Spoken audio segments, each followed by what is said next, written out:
Cependant, pour mes convictions personnelles et dans la crainte de mon Dieu, je me vois obligé ce jour à me désengager de toute responsabilité ou fonction de la communauté cité Bethel et annoncer officiellement ma sortie pour aller servir mon Dieu.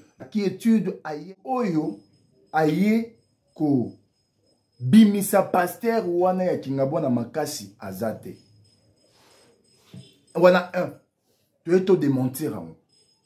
Ba bimisi par force te. Ba botolier le pan ou église na makasi te. Denge ba tubazolo ba keno ba bengani pasteur wana ba bengani ye ba boto église. C'est faux. Pasteur wana ya kingabwa tant wa moni que pasteur Moïse Mbi akoki ko diriger yete. Akoki ko orienter yete. Yenda bandaki église wana et tout. Donc pasteur Moïse Mbi ane lo côté a koloba sur ye pe sur ya musala zo sala à s'opposer na ba règlement, s'opposer na statut pe à s'opposer na rôle ya représentant légal yango moni après mikolo ayaki ko koma lettre ya démission ye moko. Juste que pasteur wana kingabwa apesaki un mot d'ordre. Oye bane ko sala désordre na cité Bethel ya kingabwa nde ba contacter représentant légal qui est le pasteur Moïse Mbi ba contacter ye bebi se awa na cité Bethel ya kingabwa eza ya koyinda nde sikoyo pour mesure de sécurité nde batinda ki présence ya la police parce que des autres bande ko sema ke batu bazo zo bakiti na bango bazo bimana ba instrument ba oya ko buka ba komi ko buka na ba porte église. Yo moko, est-ce que Saint-Esprit qui t'a pas calmé Batouana? Non. Le seul moyen, la police, rôle à la police, c'est pour protéger la population et l'air bien. Vie et prospérité, spiritus, mental, métal, le père de King. Bienvenue sur votre chaîne. Et Simbi le TV, sur Kezalim Balano ya Liboso ya Kolanda. Messieurs l'analyste, Tokosinga na yo, au s'abonner. Nasima ya ko s'abonner, ko bossa na te, ko cliquer na cloche de notification pour na ko rater bien sûr aucune de nos vidéos. Na pesi bino pe mbote na kati ya chaîne na bino Télé Lisanga, ba na Télé Lisanga nyonso les abonnés de Télé Lisanga avec le prophète Grâce Luanga, ba mbote na bino na ko recommander lisusu bino ce que se pe na vidéo oyo okende ko s'abonner na chaîne ya Télé Lisanga. Ngai wabino messieurs l'analyste na yeli susu liboso na bino parce que toyaka pamba te toyaka soki likambo ya koloba ezali lokola makambo ya koloba ezali pendant tout ce temps yango bozo mona biso tozoyaka toujours liboso na bino soki toyaka poto bakisa 1+, soki toyaka poto longola mwa ignorance oyo ezali kati na mitu ya bato par rapport ya ba makambo eza ko salema. Par rapport à Bamakambo eza kolobama. Toboyi Congo ezala boka moko ya injustice. Toboyi Congo ezala peuple moko oyo eyebaka kolobela batu mabe sans pour autant koluka koyeba vérité ya likambo. Parce que lelo ba communicateur ya mensonge ba komi ebele na internet. Lelo ba analyste ya mensonge ba komi ebele na internet. Internet ya batu bazana bango na problème te. Internet bazana bango lokola bandimi na kati église bazana wana pona koyoka.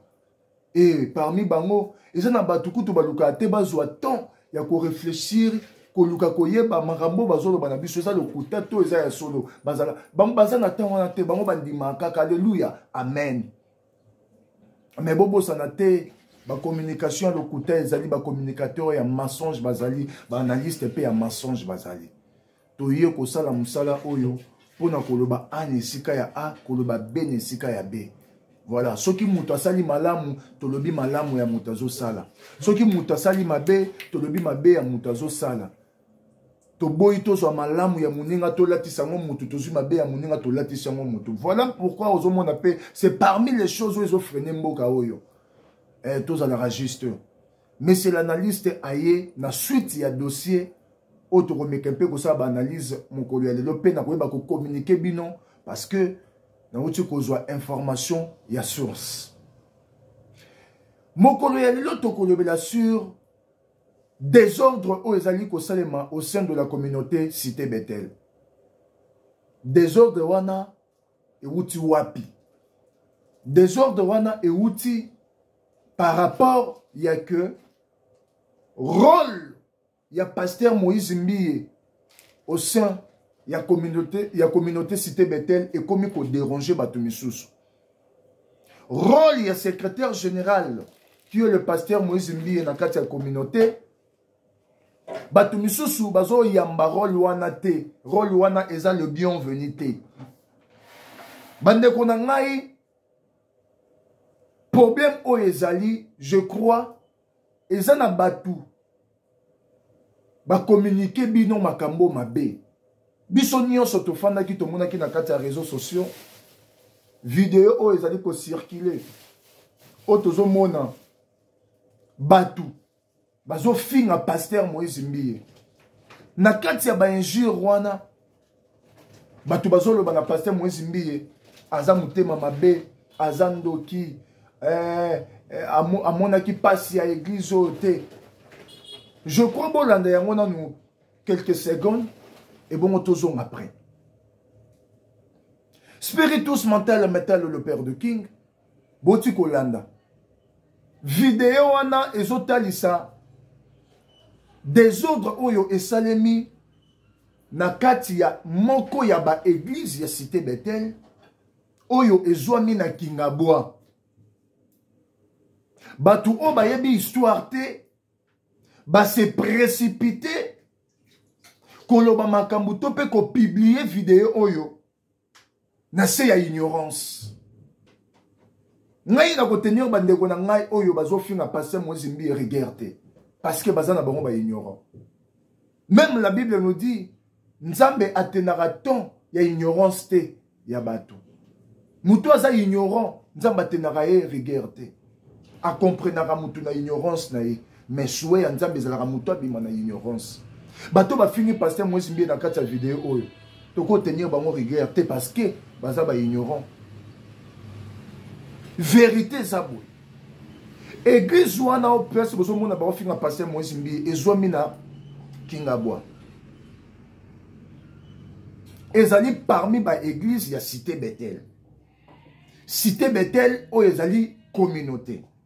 Communauté o esangisi ba église nyonso eza ko porter kombo ya Cité Bethel esangisi bango. Et na kati ya communauté bazalaka na deux dirigeants te, bazalaka na deux leaders te. Bazalaka na deux secrétaires général te. Bazalaka na représentant légal moko, dirigeant moko, superviseur moko, pe secrétaire général moko, qui est le pasteur Moïse Mbiye. Nako zongela wana te toyebi que pasteur Moïse Mbiye, il était élu voté par d'autres pasteurs de la communauté pour être le secrétaire général. Penakata statiste le bas après l'Iwaya visionnaire, Moutou a reçu relève et sa secrétaire général. Et c'est ce qui s'est fait actuellement aujourd'hui dans la communauté. Pasteur Moïse Mbiye a joué rôle, il y a secrétaire général, il y a communauté. Le col lié à sa représentant légal de la communauté. C'est que Azana rôle, Azana devoir, il y a qu'on surveiller, qu'on contrôler toutes les églises où il y a une communauté Cité Bethel. Tant qu'on a solo ba ko contrôler, ko luka ko landela. C'est-à-dire quoi? Pasteur Moïse Mbiye fois yeba programme nini ezali ko se passer na Cité Bethel ya Kingabwa. Programme nini ezali ko se passer na Cité Bethel ya Lemba par exemple. Donc, passer Moïse Mbiye aza mutu oyo, il faut azwaka ba rapport ata la place nini simbite na place oyo zo simba po na meka ko bakisa likolo ya makambo zo simba pe na yeba ko sala nini ko longola pe ko bongisa makambo zo simba te et tant que secrétaire général ya communauté parce que soki église moko excusez ya Cité Bethel ezo tambola malamu te et ko zala soni ya communauté. Donc, pasteur Moïse Mbiye azabongo. Parce que les problèmes oyo yaki na kati église ya Kingabwa, ezaki nini. Pasteur Moïse Mbiye tango azali ko jouer rôle na ye lokola représentant légal ya communauté. amonaki que na kati ya Kingabwa musala ekomi munene. Parce qu'il y a une chose, ce qui église centrale, église mère, était le misi pasteur moko. Ba ebise kende ko banda musala na matonge. Pasteur wana aokende, mais bakotika ya kende ye moko te. Église mère centrale et ko pona 2 ou 3 frères. Bako pesa bango pasteur bako bakebo kende bo accompagner pasteur wana. Na musala oyo azosala na extension ya cité Bethel ya matonge. Bake musala soki ezano na ebandeli balukaka te ke batu nyonso bakende basalaka na musala non baotelemisa oyo abengami asala yango place nzambe akotouche motema motutelaki osala musala matonge nde baotelemisa ye mais accompagné na quelques frères mibale to misatu ta mosusu 2 frères na sœur moko bake koaccompagne ye mpo na musala wana. Mais sikoyo ntango musala ekomi munene, musala efongwami, musala ekomi munene, et ekomi constaté na église mère que musala ya matonge ekomi munene, musala ekomi makasi. De la même manière, pasteur apesaki yo 2 frères na une sœur ba accompagner yo. De la même manière akolobaki bon, likolo ya 2 frères na une sœur na zui lisusu moi 2 pasteurs moko boba kende kuna po ba renforcer musala. Bande konanga, c'est là où il y a le problème. Je parlais de cité Bethel de Kingabwa. Oh yama tonné ça qui exemple. Cité Bethel à Kingabwa et salama ki pe bongo. Lorsque pasteur abandi musala, ezaki na dumuke parce que il y a toujours eu un faible commencement. Musale bandi muke, musale bandi muke, musale bandi muke, allez musale bandi ko fongwama, musale bandi ko ya munene, musale bandi ko élargir. Rapport yaka et pas un représentant légal. Le représentant légal a constaté que non. Kuna musala ye munene, kuna musala e fongwami. Tikato ke ndeko renforcer ndeko, totindele moi quelques pasteurs, ba ke souko travailler soukuna makasi. Tango pasteur Mouessimbi atindi quelques pasteurs kuna problème bandi. Pasteur a cité Bethel ya Kingabwa alobi, mais non, ndenge ni boko tinelanga batu. Ngana za mwa mukete, boko tinelanga batu ndenge nini bonabo. Selon version ya pasteur ya Kingabwa alobi nini. Parce que naza analyste. Na ye o explication nazo pesa bino, ezali explication oyo na une source. Wana za explication côté ya pasteur Moïse Mbiye. C'est l'explication ya pasteur ya Kingabwa ezani. Pasteur ya Kingabwa ye alobi que non, batinde la kaye batu sans pour autant informer. Basalaka ba programme sans pour autant informer. Ainsi longtemps yé azali pasteur ya Kingabwa, azali responsable, pasteur numéro 1 ya cité Bethel ya Kingabwa, ndenge nini bakoki ko sala makamu sans pour autant informer, ndenge nini bakoki ko sala ba programme sans pour autant informer, ndenge nini bakoki ko surprendre yé en tout moment. Lobi batine le pasteur mibale, lobi batine misato, lobi batine le 4. Ça dit que ezala attaque to rotine lo batu, bayabo. Amonaka pasteur surprise, batine bisotoya. Bazo considérer yete, bazo tienne sika na ya pasteur te. Bazo tienne sika na ya pasteur te. Tant à luki, à loba, à reprocher.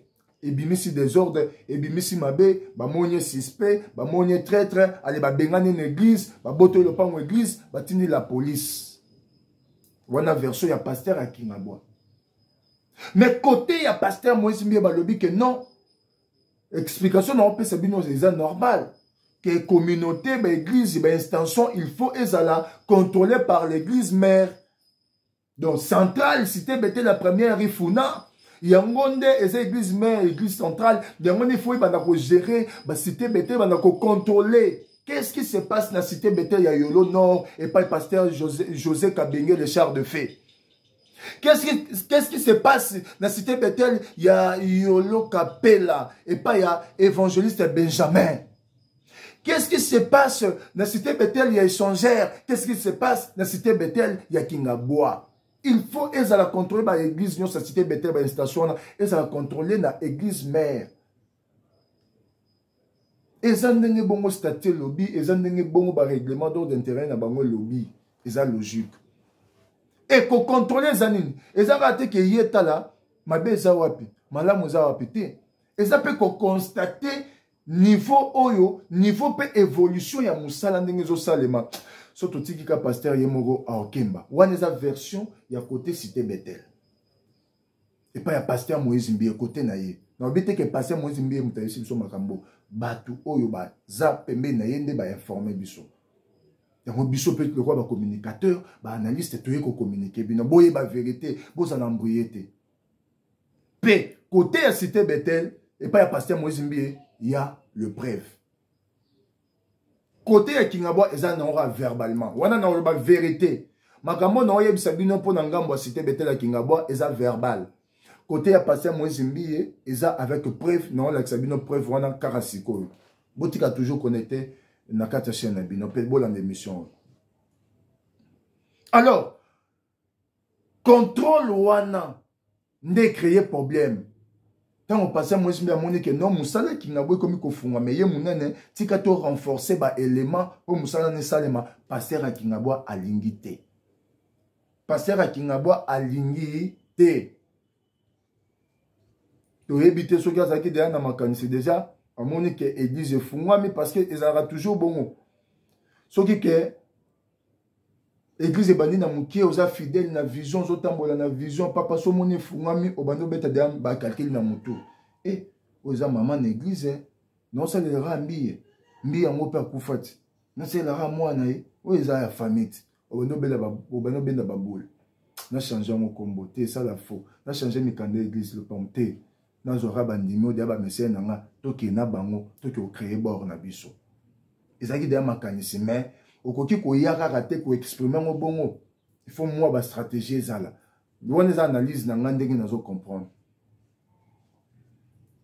voilà tango pasteur Moïse Mbie aluki ya sala bongo problème bandi oh mais ndeni me bo tindela nga ba nga na responsable ah bozo sa ba makamga na yebite bona boko tinde est-ce que nga na posa ya batu nga des jeux de serviteurs jeux des ouvriers au bazar ah bazo accompagner nga na mais biso to lobi to landela tout ça la boye tant que représentant légal à se sentir peu considération exate allo babo et comme ko bendana wana nde bomona ki sikoyo lokola na cité Bethel ya Kingabwa bazali ko exécuter lisusu ba ordre o eza ko wuta par représentant légalité et comment déjà une imposition et comment déjà une imposition allez de monaki jipe ya ki on a des ordres de salemi batu o babandi ko pelisa non moto za bandimi église bandimi non babandi no ko sinika pourquoi parce que pasteur na bango communiquer bango bota makambo za ko se passer boye parce que Moïse mi alingi boye bandimi basiliki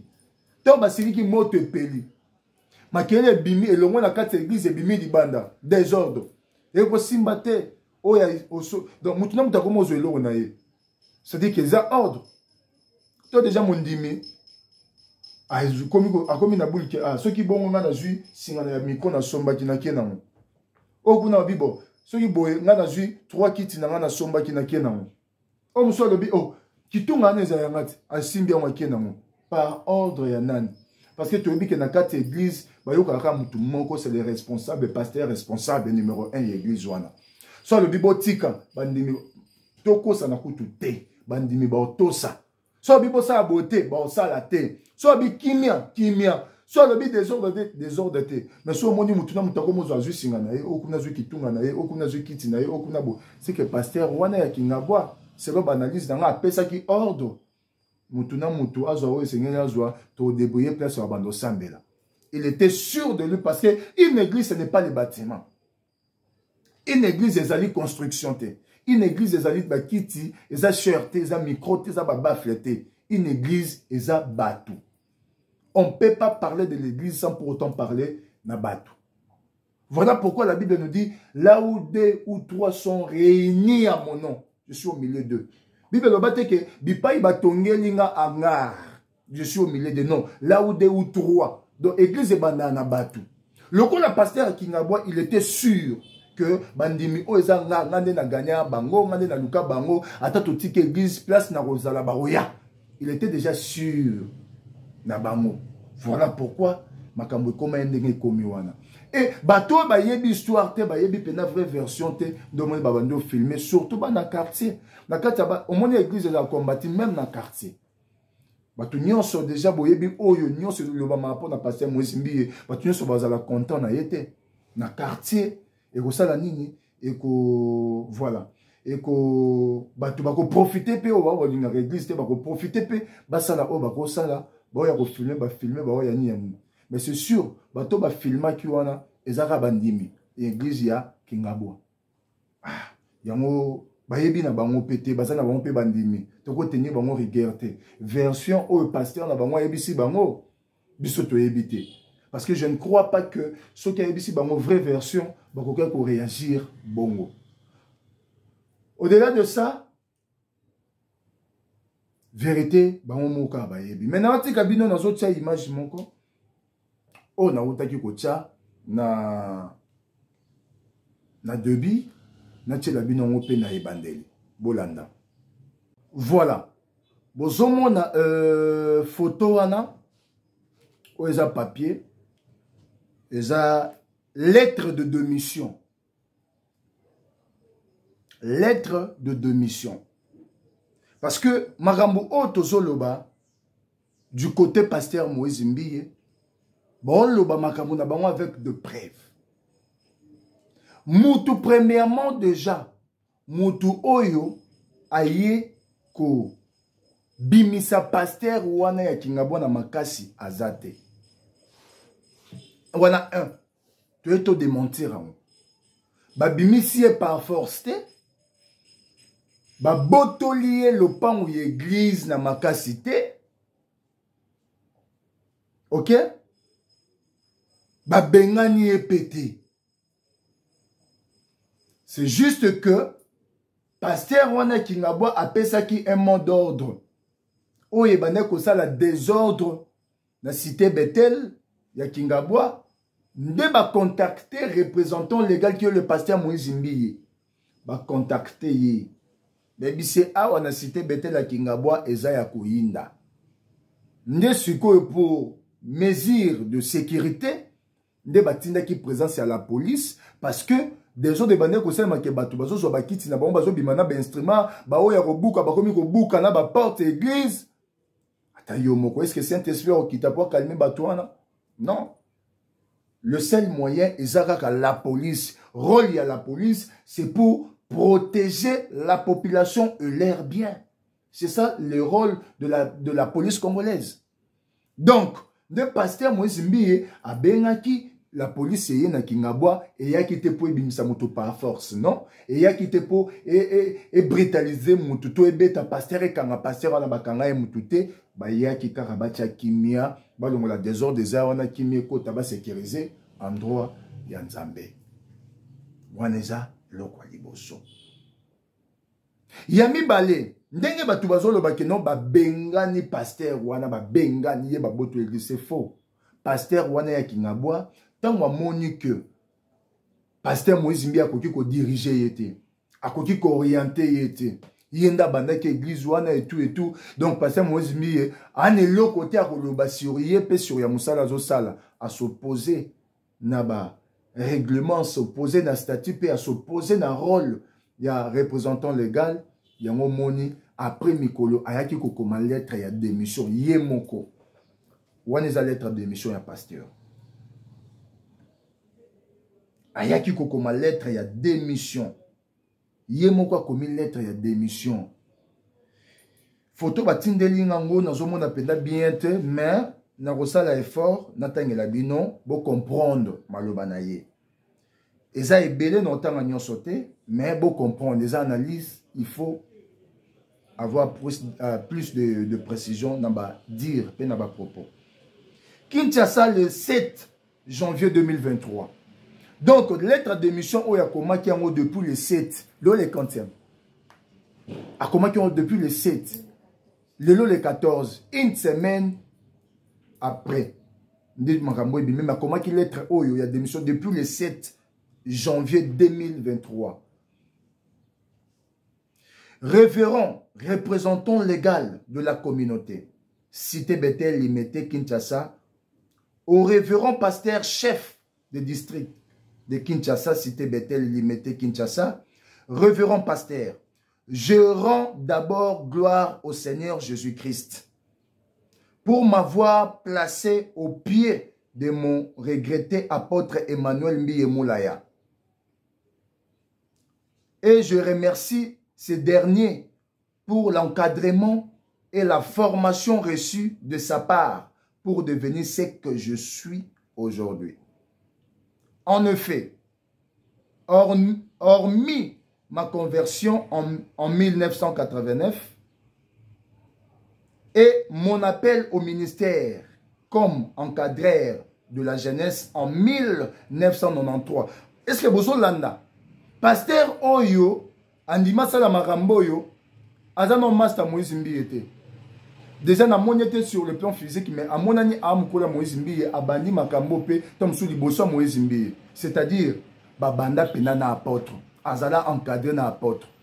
Et c'est toujours Batu O Babanda na apôtre, Bazana apôtre, ne bazoluka kokoze ka ba désordre na kata cité Bethel. Par rapport à Bané Oyo. Bama Moussou avant Boussala, on beaucoup raisonné que Bouti quelque part. Ata pour la image ya Moutou Bozo Benga apôtre encadré na bino. Là, c'est craché sur sa tombe. Et ça, qu'on craché na tombe ya apôtre. Voilà, donc continuer. Et de la jeunesse en 1993. J'ai toujours exercé toute fonction ou toute responsabilité me confiée en toute intégrité, dans le respect de la parole de Dieu. J'ai gravi tous les échelons prévus par le statut, sans beurre ni conflictualité. En outre, mon dossier est vierge, comme peuvent en témoigner. Cependant, pour mes convictions personnelles, mon dossier est vierge. Parce que, rien n'a expliqué, peut-être que mon dossier est vierge par rapport à la lettre de démission. Pourquoi il démissionne? Motif est une démission. Alors, il y a un motif, raison exacte pour la lettre de démission. Démission a son raison. Démission a motif morotezali. Voilà. Telle la place sur Loba. Ce qui a démissionné, ça pour la raison personnelle. Et raison de ma conviction personnelle. C'est-à-dire conviction, c'est et c'est le remords boy. Et c'est ressentiment et amoté mamoutou. Donc, conviction, c'est quoi? Dans la ligne, dans l'amour, je dois faire ça. Pour quelle raison? Non, je ressens seulement que je dois faire ça. Ça, c'est la conviction. Ok? Voilà. Cependant, pour mes convictions personnelles et dans la crainte de mon Dieu, je me vois obligé ce jour à me désengager de toute responsabilité ou fonction de la communauté cité Bethel et annoncer officiellement ma sortie pour aller servir mon Dieu. Dès que nalingaki totanga eloko magé totangi yango, moi bah chrétien on a vu que c'est le téléphone, voilà. Voilà. Donc mais na sali effort ya ko lancer penser ya ko tanga yango pour comprendre que o tozolo banabino ezate ke na zuit caméra na nga na tie et na bandi biloba loba non. Tolo banabino makambo to maîtriser makambo to zuit en conseil la ba investigation pe ba recherche. Donc mutu o bozolo ba ke ba bengani, est-ce que mutu ba bengana ka sala la lettre d'émission? Est-ce que mutu ba suspendre ka sala la lettre d'émission? Ceux qui disent, oh, bakangisi est bon, bakangisi c'est pour ça les lettres d'émission. Deux fois, il faut être mon corps, tout comme Ramay, tout comme tout faire fonctionner Maël et Nabiso. Tout ça là, en fait, précédé, il y a Koloba Makambo. Il faut toujours attendre, il y a ça là, vraiment, analyse et investigation Nabiso. C'est très important, mes bien-aimés. C'est très important. Bon. Lettre est claire. Non, mais quand même, décortiquer avant, il me reste que 5 minutes. Lettre est claire. Lettre Oyo est à démission. Démission, pourquoi? Démission, et où tu n'es pas yémouro pasteur responsable de la cité Bethel, il y a Kingabwa.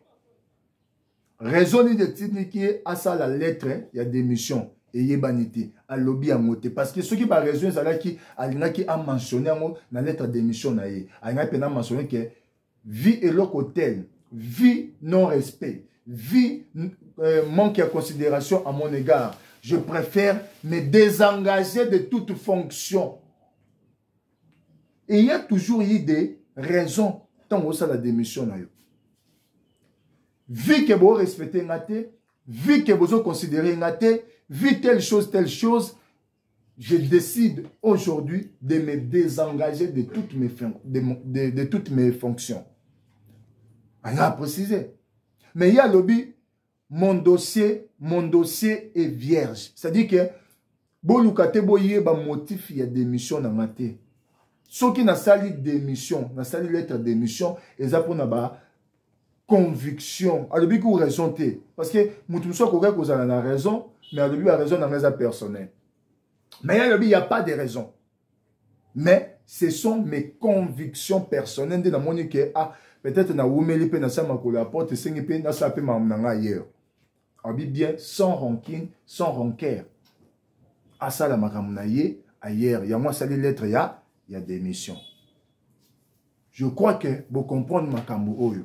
Biso tozana tokozonge la soubino rien que pour vous servir. Restez connectés sur votre chaîne et Simbi Lelo Télévision.